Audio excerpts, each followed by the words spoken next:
Greetings, fellow travelers, and welcome back to the Outlaw Feminist.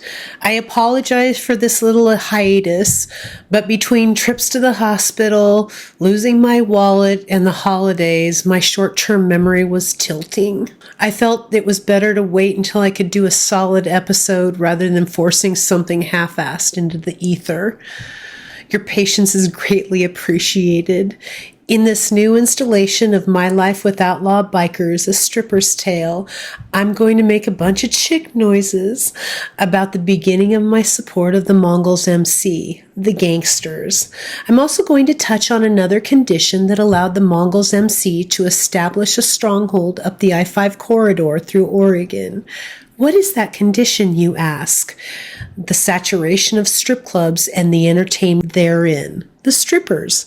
This saturation of businesses of prurient interest and legal obscenity are also directly tied to Oregon's very liberal constitution. Remember that Portland alone has one strip club for every 13,000 residents. Sorry, Black Dragon, Atlanta is so far behind us. However, Georgia is one of 11 states that has that very protective language in their constitution, just like Oregon. Will you guys do me a favor and punch that subscribe and like button for me, and then go grab something good to drink and something great to smoke on and get ready for the knowledge that I'm about to lay down in episode 5 of My Life with Outlaw Bikers, Gangsters and Strippers. All the fuck with his gangsters and strippers. I'll be back.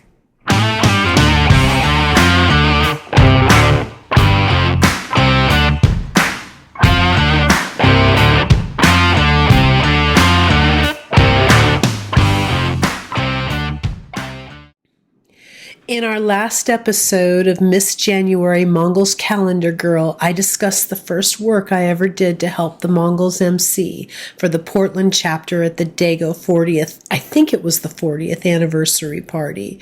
From the moment I walked off the plane at the Portland International Airport, I was blue SYLM, support your local Mongols.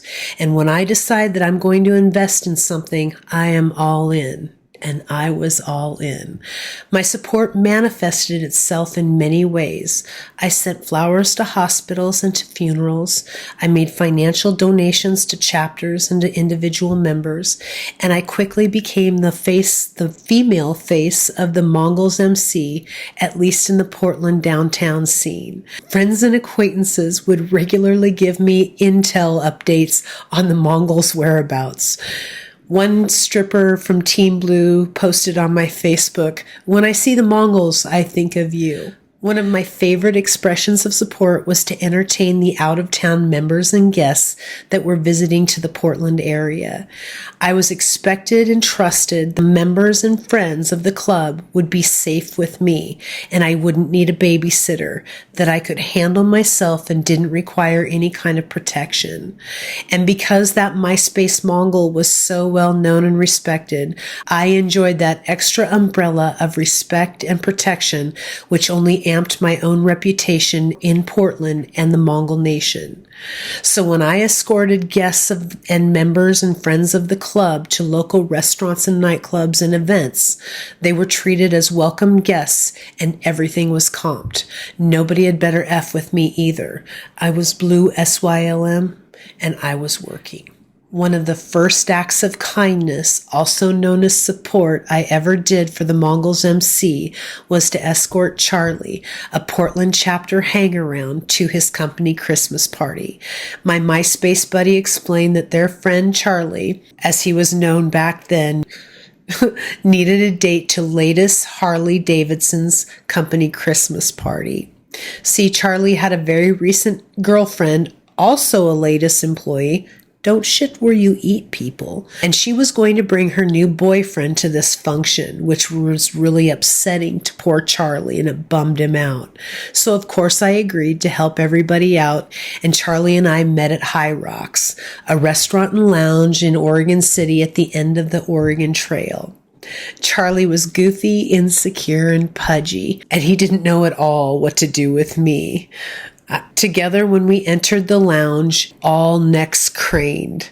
Everybody in the place watched us as we strutted in, including the people sitting on the restaurant side. I towered over Charlie in my heels. I was also pretty beefy back then, but I was a size 4.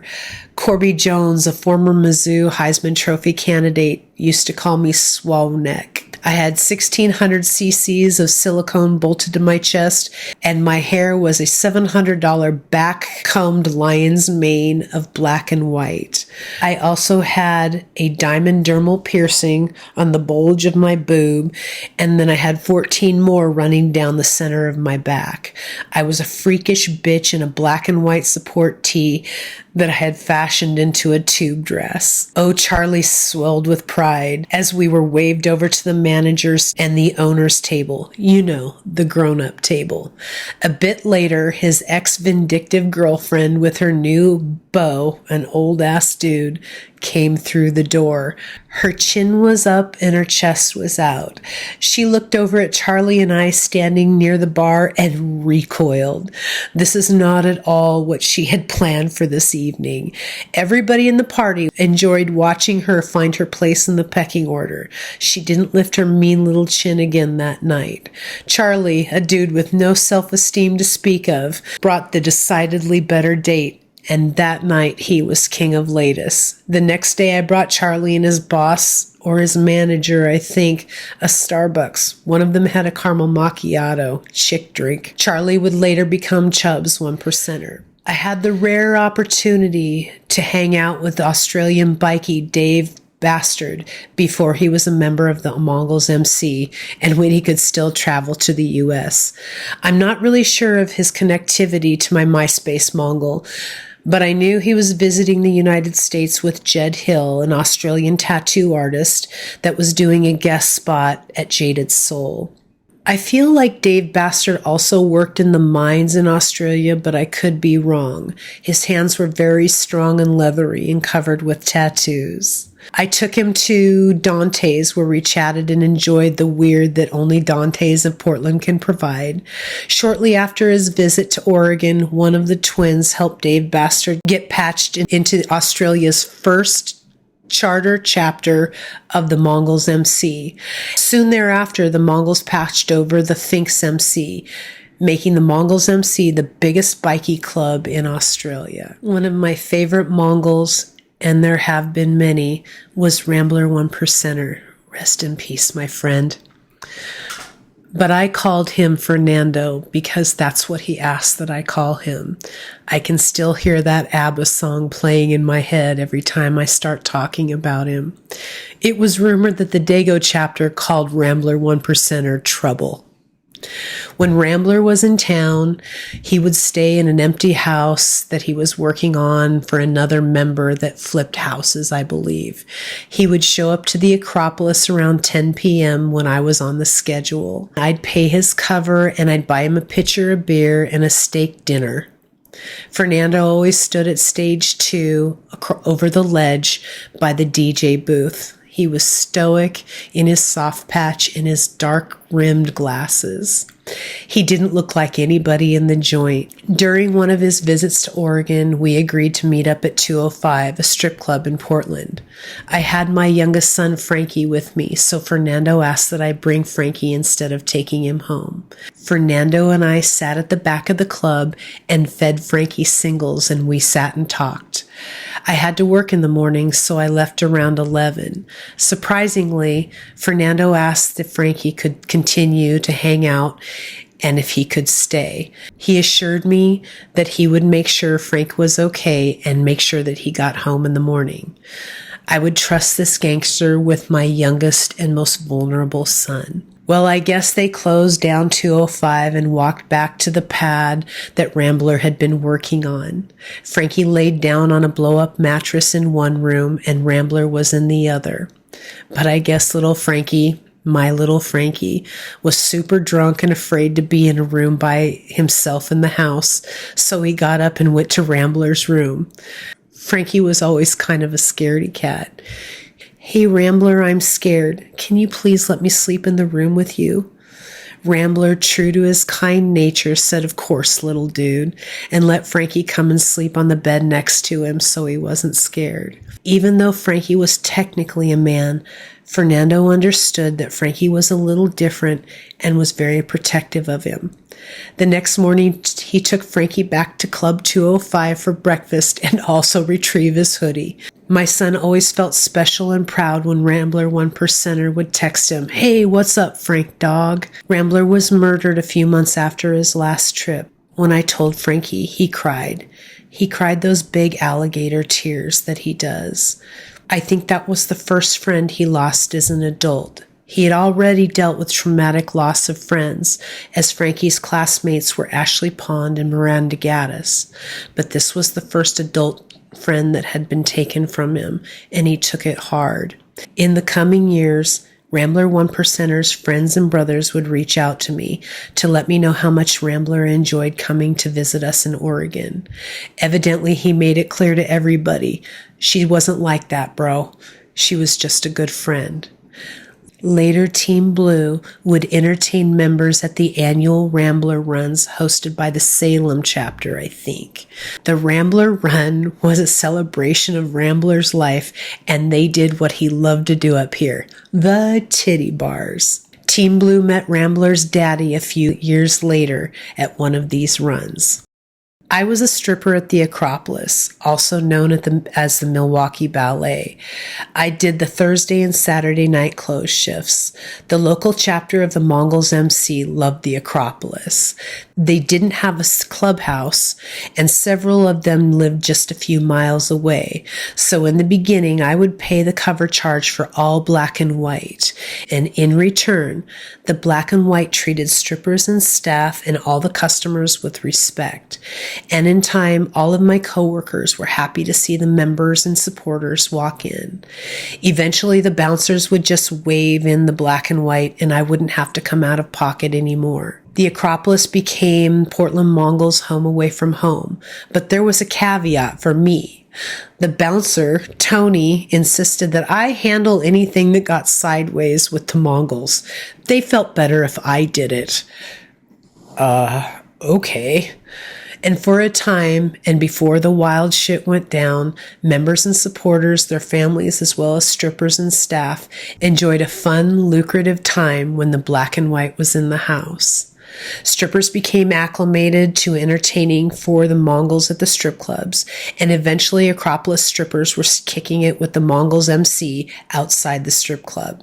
Strippers began showing up to parties and events, and they knew they were safe. Later, of course, this would all change. So historically, top shelf strippers or even mainstream strippers would never find themselves at a private event.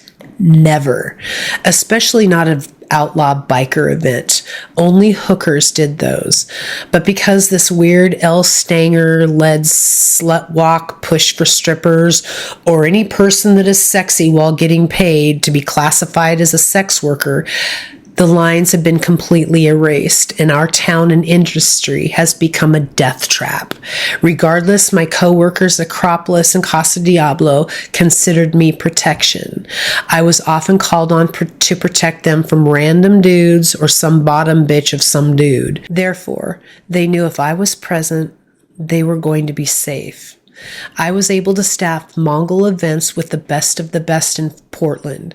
Fun, fantastic, and award-winning entertainers that provided safe, clean fun for all. Team Blue strippers knew that Mongol events were easier, safer, and more lucrative than any strip club in town. Less our interaction with Nevada attorney Stephen Bowtie Stubbs. According to one well-known Mongol member, Oregon's parties were well known and very popular, and became known for having lots of strippers at their events, as well as strip clubs galore to visit. Beautiful, fun, and entertaining women encouraged travel to these events, which is revenue and FaceTime for those chapters. Now, let's take a minute to discuss why the Mongols had such success with this stripperific fun. Remember that ultra-liberal language in Oregon's Constitution I spoke about in episode 1, Mongols Come to Town. If you missed that episode or just forgot, let me read it to you real quick. Section 1, Article 8 of the Oregon Constitution reads as follows. No law shall be passed restraining the free expression of opinion or restricting the right to speak, write, or print freely on any subject whatever, but every person shall be responsible for the abuse of this right. I don't really know why the last part has not been ratified, as I have never seen any level of responsibility concerning the first part. In addition to our crazy liberal and awesome for a very few Constitution, the Oregon Supreme Court has upheld the right for white male business owners to treat sex workers and strippers, also known as human beings, as legally obscene entertainment and not U.S. citizens, let alone human beings. Oregon closely follows the model of the U.S. Constitution First Amendment Miller test, where strippers, live content, wash out as legal obscenity like a book with obscene pictures. Strippers and Hustler magazine have the exact same constitutional rights. The right to be a civil right of an American citizen. That's their right. So consequently, strip clubs in Oregon are not zoned. Red light districts easily pop up because strip clubs only have to be 500 feet away from one another. These strip clubs sell sex and sexual activity. These clubs sell and legally comp state-distributed alcohol to coerce spending from customers and sexual complicity from legal obscenity. Strippers and strip clubs are required to be fully nude. Strippers are required to allow men to sexually assault them. Nevada attorney Stephen Bowtie Stubbs should have just come up to Oregon and joined the other members of the Oregon State Bar Association who also abuse women, like David Selich and Brad Middleton, who has spent thousands and thousands of dollars abusing women in the name of freedom of expression. And now it's time to circle back to my last appearance on Insane Throttle Biker News that aired last Sunday or a couple of Sundays ago. We need to take a few minutes and address some stuff that went down on Hollywood's show. I was invited onto Hollywood's show to talk about the abuse of power and how it hurts women and other vulnerable citizens. Several days before the show, I sent Hollywood tons and tons of paperwork evidencing my many different expensive and time-intensive efforts to address state-sanctioned sex trafficking and the flagrant abuse of women in Portland. Included in that data dump was a letter that I had sent to Nevada attorney Stephen Bowtie Stubbs. Nevada attorney Stephen Bowtie Stubbs was an excellent example of what a man can do with perceived power and a perceived position of importance. The letter reads as follows. Stephen, I am writing to formally address your atrocious behaviors, and there were many last Friday, March 15th, 2019. The balance of this letter will not be pleasant. We are going to use last Friday as a learning opportunity. Katniss and I are not prostitutes. Therefore, we refused your constant request and innuendo for oral sex as politely as we could, no less than 25 times each. Katniss also had to volley your 3 butt plugs comments for hours. Exhausted, she said, the first time it was a funny joke. After that, it was clear he was just asking to have sex with me and degrading me, trying to fit in.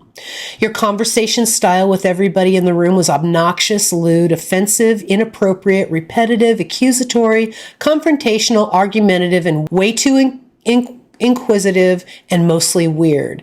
So offensive, in fact, that you got checked hard more than once. Your constant inappropriate interference, coupled with your need to be the center of attention, made everybody so uncomfortable that you single-handedly destroyed any opportunity for Katniss and I to create a safe, comfortable environment so we could entertain my family, our only job for the night. Katniss and I are treated with respect and dignity by my family. We have never been solicited. Everybody takes their turn getting our attention, then shares. Nobody keeps us from making money. Congratulations, you're the first. As contractors, we were polite to you because it is not our place to correct the invited guests. However, if you would have attempted this in our club, you would have left bleeding and afraid. Believe it or not, Katniss and I are daughters like your daughter. There are reasons that daughters are able to one day be sex workers and have to deal with people like you. You know, the reason like your daughter has now. Additionally, repeatedly explaining to strippers that your wife said, "Just don't embarrass me," and the story of your wife giving you your first blowjob because she didn't want to lose you is a hustle. You are using your wife and our sister as a tool to garner sexual favor. This is embarrassing to you, sir, not to her.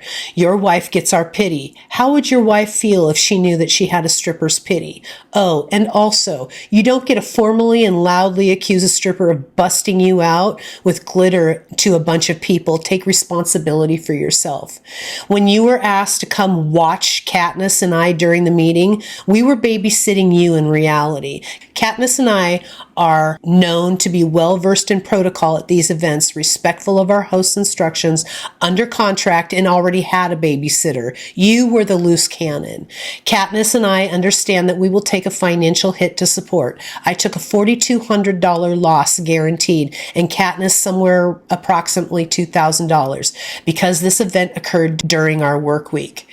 This is the biggest event we have ever done and the farthest we have ever traveled. Before Friday, our lowest haul was $2,600. Friday set a new low of $280 thanks to you. Katniss and I each bill out at $500 an hour for that night, full contact, two-girl experience that you forced us into. You owe Katniss and I $2,000 each, $4,000. We will settle $1,500 total. You should mitigate your financial loss to Blue, PDX, Cash, and Venmo immediately. I believe the loss of your faith has left you without a clear path. The outlaw life is not your path. You have worked very hard to get to your position. However, you have not put in the work to be on our path. Know your lane. You are an officer of the court. You are not an outlaw biker. Lying to yourself in this way will get you killed faster than being a member of the Mormon Church. You cannot just patch over to this life. Prospecting takes a lifetime. You don't get to act a fool, then walk away with impunity in this life. The consequences are too rough for a citizen.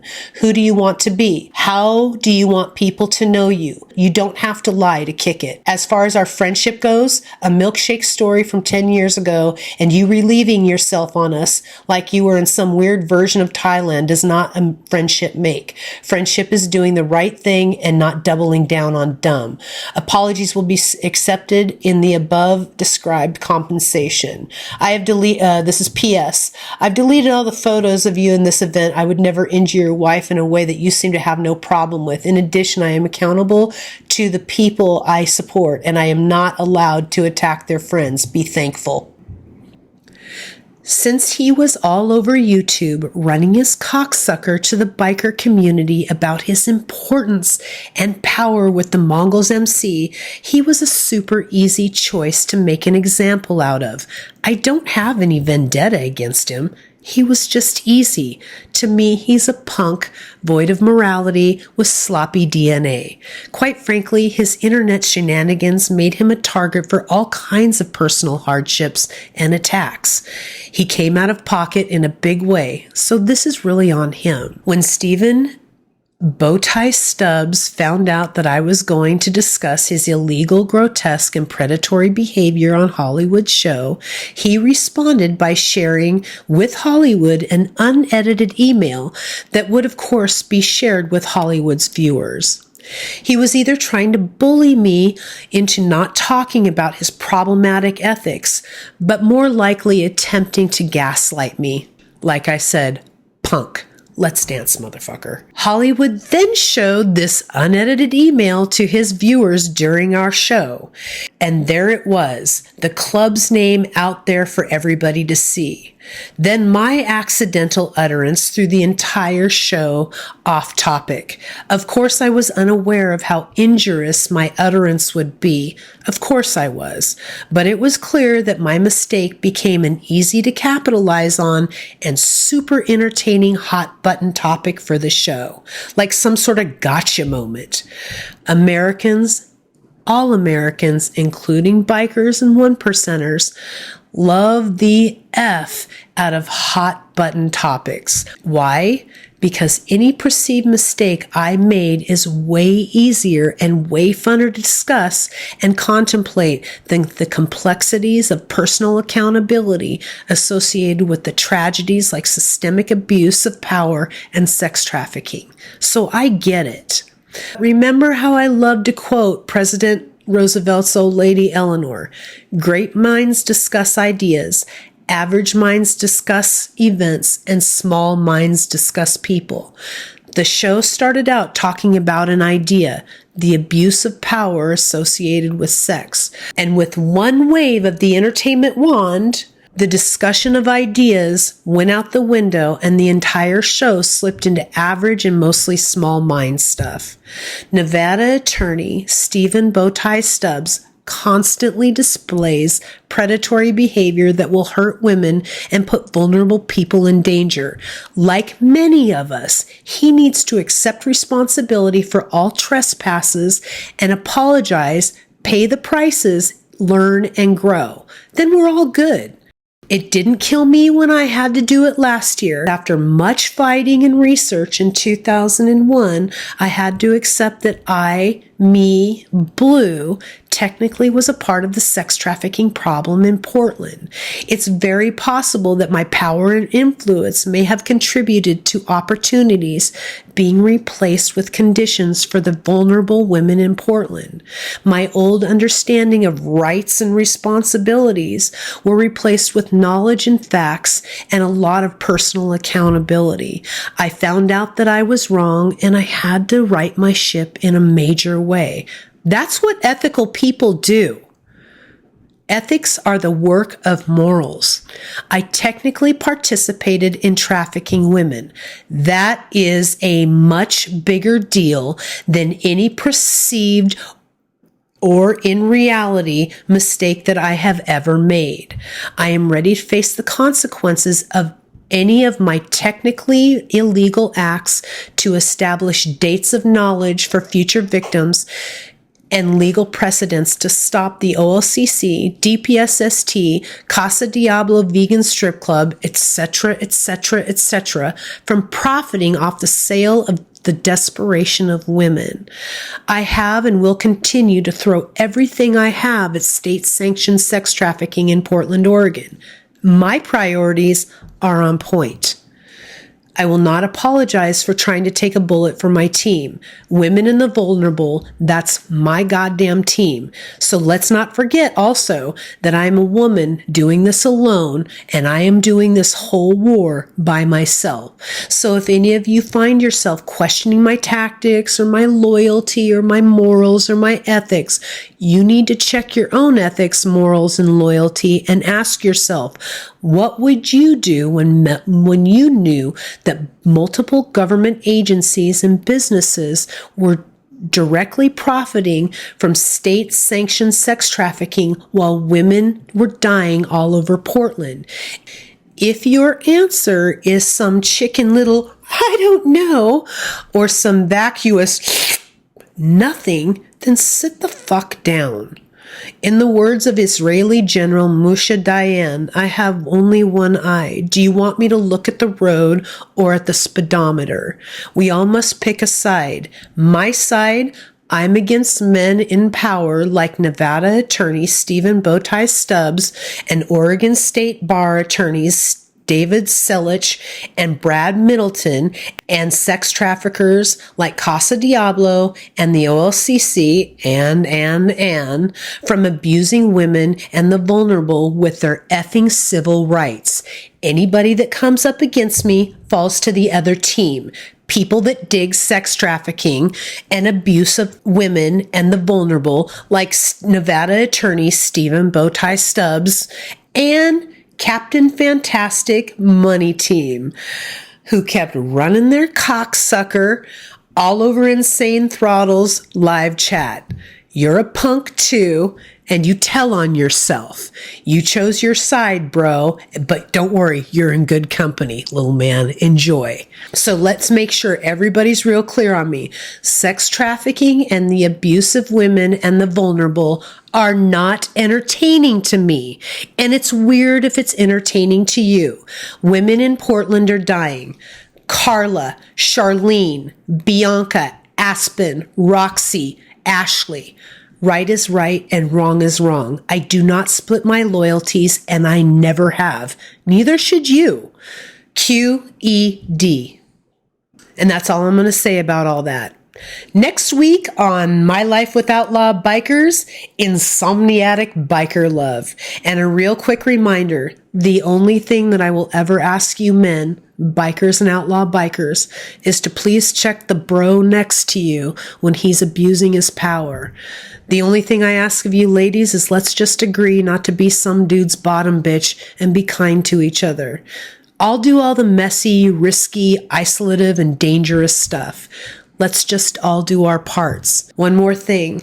If you or someone you know that has been sexually assaulted, confidential 24-hour support is available to you. Reach out to RAINN, RAINN, the Rape, Abuse, Incest National Network Hotline at www.online.rainn.org or 1-800-656-4673. RAINN is the nation's largest anti-sexual violence organization. RAINN created and operates National Sexual Assault Hotline in partnership with more than 1,000 local sexual assault service providers across the country. You can also find a place to donate to RAINN in the description. Once again, women are dying in Portland. Carla, 2019. Charlene, 2011. Bianca, 2014. Aspen, 2018.